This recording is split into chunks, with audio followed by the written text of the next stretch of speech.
नमस्कार आप सभी को अथर्व मैथ्स क्लासेस में आप सभी का हार्दिक स्वागत है। ये पिछले साल के सीजीएल के कुछ क्वेश्चन हैं जो कि मैथ्स पोर्शन के, उसको मैं सॉल्व कराने जा रहा हूँ। पहला क्वेश्चन है, यदि एंगल सी का मेजरमेंट दे रखा है एंगल जेड के बराबर है और ए C equal to X Z है तो ट्रायंगल ए बी सी और ट्रायंगल एक्स वाई जेड के सर्वांग सम होने के लिए निम्नलिखित में से कौन सी शर्तें आवश्यक है। ये कह रहा है कि दो एंगल का मेजरमेंट दे रखा है, इक्वल है, और दो साइड का मेजरमेंट इक्वल है। तो इसमें से पूछा है कि कौन सा ऑप्शन सही होगा जिसके लिए ट्रायंगल ए बी सी और ट्रायंगल एक्स वाई जेड सर्वांग सम होंगे।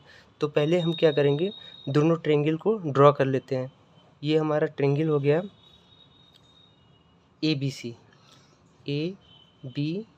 सी, और दूसरा ट्रायंगल हम बनाएंगे ट्रायंगल एक्स वाई जेड।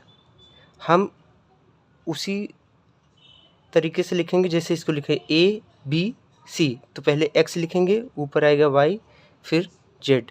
अब ये बोल रखा है कि angle C equal to angle Z, तो एंगल सी जो है एंगल जेड के बराबर है। A C equal to X Z, A C की जो वैल्यू है वो एक्स जेड के बराबर है। तो अब ये कह रहा है सर्वंगसम होने के लिए कौन सी शर्तें आवश्यक है। तो हम लोग ज्यामिति से जानते हैं कि अगर भुजा कोण भुजा, इसका मतलब ये हुआ कि कोई भी दो त्रिभुज अगर दे रखा है, उसकी भुजा अगर करस्पॉन्डिंग भुजा बराबर है और कोण भी बराबर है, तो तीसरी भुजा भी बराबर होने से वो सर्वांगसम हो जाएंगी। तो इस हिसाब से ए सी एक्स जेड के बराबर है, एंगल सी एंगल जेड के बराबर है, तो ये जो भुजा होगी ये इसके बराबर होनी चाहिए, तभी ये भुजा कोण भुजा हम लगा सकते हैं इस त्रिभुज पे। तो B C equal to Y Z होगा, B C equal to Y Z, option number A सही होगा।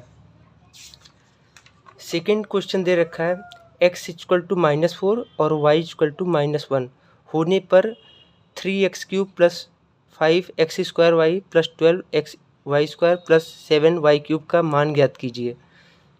तो इसको हम लिख लेते हैं, 3x cube plus 5x square y plus 12x y square plus 7y cube. अब इसमें देखिए x का 3 घात है, यहाँ पे 2 घात है, यहाँ पे y का 3 घात। तो इसको पहले हम कुछ चीज़ें हम कॉमन ले सकते हैं, जैसे यहाँ पे हम x स्क्वायर कॉमन ले सकते हैं। तो x स्क्वायर जब कॉमन लेंगे तो यहाँ बचेगा 3x और यहाँ बचेगा 5y। ऐसे ही यहाँ हम कॉमन क्या ले सकते हैं, y स्क्वायर, तो यहाँ पे बचेगा 12x और प्लस 7y। अब यहाँ पे हम मान रख सकते हैं x इक्वल टू -4, तो -4 रखेंगे तो -4 का स्क्वायर, और यहाँ पे होगा 3 इंटू -4, तो ये हो जाएगा -12, और यहाँ पे प्लस 5 इंटू -1 तो -5 हो जाएगा, प्लस वाई स्क्वायर, वाई की वैल्यू कितनी है -1, तो -1 का स्क्वायर करेंगे, और 12 इंटू एक्स, एक्स की वैल्यू -4, तो 12 का मल्टीप्लाई करेंगे तो -48, और 7y, 7 का -1 में करें तो -7 आएगा। तो यहाँ पे आएगा 16, और इसमें मल्टीप्लाई करेंगे 12 और ये 5 -17, और यहाँ पे आएगा +1, और इसमें मल्टीप्लाई करना है हमें, ये हो जाएगा -55। तो 17 का इसमें मल्टीप्लाई करेंगे तो 17 छक्का 102, 2 आएगा 10, 17 का 17, उस यहाँ पे 27, तो -272 माइनस आएगा, और यहाँ पे -55 आएगा। तो ये वैल्यू हो जाएगी 5 2 7, 7 5 12 और 2 1 3, -327। तो ये ऑप्शन नंबर डी हमारा सही होगा। थर्ड क्वेश्चन दे रखा है, यदि cos थीटा इक्वल टू √3/2 है तो tan square theta into cos square theta का मान क्या होगा। तो हम पहले लिख लेते हैं tan square theta into cos square theta, इसका मान हमें पूछा है। तो हम फॉर्मूला जानते हैं, tan थीटा इक्वल टू क्या होता है, sine theta divide by cos theta. तो ये मान यहाँ पे रख देंगे, तो ये हो जाएगा साइन थीटा और बटे कॉस थीटा का होल स्क्वायर और मल्टीप्लाई कॉस स्क्वायर थीटा। तो ये हो जाएगा sine square theta divide by cos square theta और multiply by cos square theta. तो कॉस स्क्वायर थीटा से कॉस स्क्वायर थीटा कैंसिल होगा, तो ये आएगा साइन स्क्वायर थीटा। तो इसका जो मान है वो साइन स्क्वायर थीटा के बराबर है और हमें कॉस थीटा का मान दे रखा है। तो हमें पता है कि अगर कोई भी ट्रायंगल दे रखा है और उसमें मान लीजिए थीटा ये है, तो यहाँ पे √3/2 और कॉस थीटा के लिए क्या होता है, आधार बटे कर्ण। तो यहाँ पे आधार कितना है, कर्णी में 3 और यहाँ पे कर्ण कितना है 2। तो यहाँ पे जब इसको निकालेंगे तो 2 दूनी 4 और 3 माइनस करेंगे तो 1 आ जाएगा। तो साइन थीटा क्या होता है, लंब बटे कर्ण। तो साइन थीटा इक्वल टू आ गया इस ट्रायंगल से 1/2 और हमें वैल्यू निकालना है साइन स्क्वायर थीटा का। तो साइन स्क्वायर थीटा जब करेंगे तो ये 1/2 का क्या हो जाएगा, स्क्वायर हो जाएगा। तो ये आ जाएगा 1/4। तो ऑप्शन होगा सी। नेक्स्ट क्वेश्चन है, कितने समय में 4% वार्षिक दर से 10,000 रुपये पर उतना ही ब्याज प्राप्त होगा जितना 5% साधारण ब्याज दर पर 4 वर्ष में 8,000 पर प्राप्त होता है। हमें पता है साधारण ब्याज का जो फॉर्मूला होता है वो होता है मूलधन गुणे ब्याज की दर गुणे समय बटे 100। तो ये कह रहा है कि दोनों केस में जो साधारण ब्याज मिल रहा है वो सेम मिल रहा है, तो हम दोनों केस में क्या करेंगे, साधारण ब्याज को बराबर कर देंगे। तो यहाँ पे पहले केस में मूलधन कितना है 10,000, तो 10,000 और गुणा करना है दर कितना है 4%। और समय तो हमें पूछा है इसमें कि समय क्या होगा, तो मान लीजिए t और डिवाइड बाई 100 इक्वल टू, अब यहाँ पे दूसरे केस में मूलधन कितना है 8,000, तो इसको 8,000 लिख लेंगे और यहाँ पे 5% है दर और समय कितना है यहाँ पे 4 वर्ष है और डिवाइड बाई 100। हमने क्या किया कि दोनों के जो साधारण ब्याज है उनको इक्वल कर दिया है। तो यहाँ 100 से 100 कैंसिल हो जाएगा, ये 4 से ये 4 कैंसिल होगा और यहाँ पे 3 0, ये 3 0 से कैंसिल होगा, 5 दूनी 10, 2 आएगा। तो t इक्वल टू आएगा, यहाँ पे 8 बचा हुआ है, 8 डिवाइड बाई 2 ये करेंगे तो 4 आ जाएगा। तो ये हो जाएगा 4 वर्ष। तो हमारा D सही होगा आंसर। 5th क्वेश्चन है, A एक काम को 25 दिन में पूरा कर सकता है जबकि B उसी काम को 30 दिन में पूरा कर सकता है। वे एकांतर दिन के आधार पर काम करते हैं। A से शुरू करते हैं, A और B दोनों 5 दिन के लिए इस तरीके का पालन करते हैं और फिर A काम छोड़ देता है। B से इस कार्य को कितने दिन में पूरा करेगा।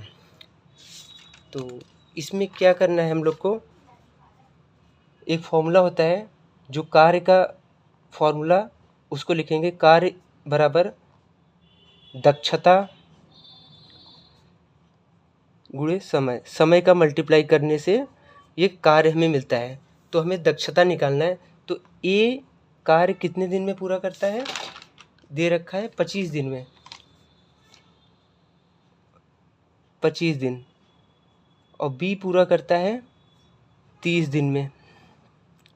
तो हमें पहले तो क्या करना है, पूरा काम निकालना है कि काम कितना है। काम मतलब कि मान लीजिए कुछ भी यूनिट बना रहे हैं कहीं पे कंपनी में या फैक्ट्री में कुछ भी, तो टोटल यूनिट कितना बनाएंगे। तो टोटल कार्य के लिए हम क्या करेंगे, कार्य निकालने के लिए हम इन दोनों का लसा निकाल लेते हैं, लघुत्तम समापवर्त लसा निकाल लेंगे 25 और 30 का। तो 25 और 30 का लसा जब निकालेंगे तो कार्य हो जाएगा 150, इसका आएगा लसा 150 इकाई। ये हो गया इसका पूरा काम। तो 150 इकाई बनाते हैं ये लोग। तो अभी क्या करेंगे हम, अगर हम A का दक्षता निकालेंगे तो A की दक्षता जब ऊपर वाले फॉर्मूले से निकालेंगे तो दक्षता बराबर कार्य बटा समय। कार्य कितना है 150 इकाई बनाना है, 150 इकाई, और A समय कितना लेता है 25 दिन, तो 25 से भाग देंगे तो ये आ जाएगा 6 इकाई। 6 इकाई बना रहा है प्रतिदिन, कौन A। और बी की दक्षता क्या होगी इसी फॉर्मूले से 150 इसमें भाग करेंगे 30 से, तो ये आ जाएगी 5 इकाई प्रतिदिन। ठीक है, तो अब इसमें आप देखेंगे कि ए जो है वो 6 बना रहा है, बी 5 में, यानी कि ए फास्ट काम कर रहा है बी के कंपेयर में। तो और क्वेश्चन में दे रखा है कि जो ए है वो पहले स्टार्ट करता है काम को, तो ए पहले स्टार्ट किया काम, फिर बी काम किया एकांतर दिन में, फिर ए किया, फिर बी किया, फिर ए किया, क्योंकि 5 दिन टोटल कर रहे हैं। डे 1 में ये होगा, ये डे 2 होगा, ये डे 3, डे 4, डे 5, 1 2 3 4 5। तो अब देखिए ए कितना यूनिट बनाएगा एक दिन में 6, तो ए टोटल कितना कर रहा है 3 दिन काम कर रहा है, यहाँ पे कर रहा है, यहाँ पे, तो 6 के हिसाब से टोटल हो जाएगा 18 और प्लस बी कितना 2 दिन, तो 5 × 2, तो ये हो जाएगी 18 + 10 टोटल 28 इकाई। टोटल 28 इकाई ये बनाए हैं, और बनाना कितना था 150, तो 150 में से माइनस करेंगे 28 इकाई, बचा कितना है 122 इकाई। अब इस 122 इकाई को बनाने में कह रहा है कि ए काम छोड़ के चला जा रहा है, जब ए काम छोड़ के चला जाता है तो बी कितने दिन में बनाएगा, तो 122 इकाई बी कितने दिन में बनाएगा, तो समय बराबर क्या हुआ, समय बराबर ऊपर वाले फॉर्मूले से कार्य बटा दक्षता, कार्य कितना बचा हुआ है 122 इकाई बनाना है, और बी की दक्षता कितनी है 5 इकाई बनाता है, तो 5 से यहाँ पे भाग दे देंगे, तो ये आएगा 5 दूनी 10, 2 2, फिर 5 चौक 20, 2 बचेगा, तो ये आ गया 24 सही 2/5 दिन, 24 सही 2/5 दिन, 24 सही 2/5, ये ऑप्शन सही होगा। ये हमने 5 क्वेश्चन कराए हैं, ऐसे ही 25 क्वेश्चन आते हैं, तो ऐसे ही डेली 5 क्वेश्चन कराएंगे सीजीएल के, और सारे शिफ्ट के जो भी मतलब मैथ्स के पोर्शन हैं उसको हम कवर करेंगे। और अगर आप नए हैं तो चैनल को सब्सक्राइब करिए, और आगे जो भी आपको कुछ अगर पूछना है तो कमेंट में आप पूछ सकते हैं। धन्यवाद।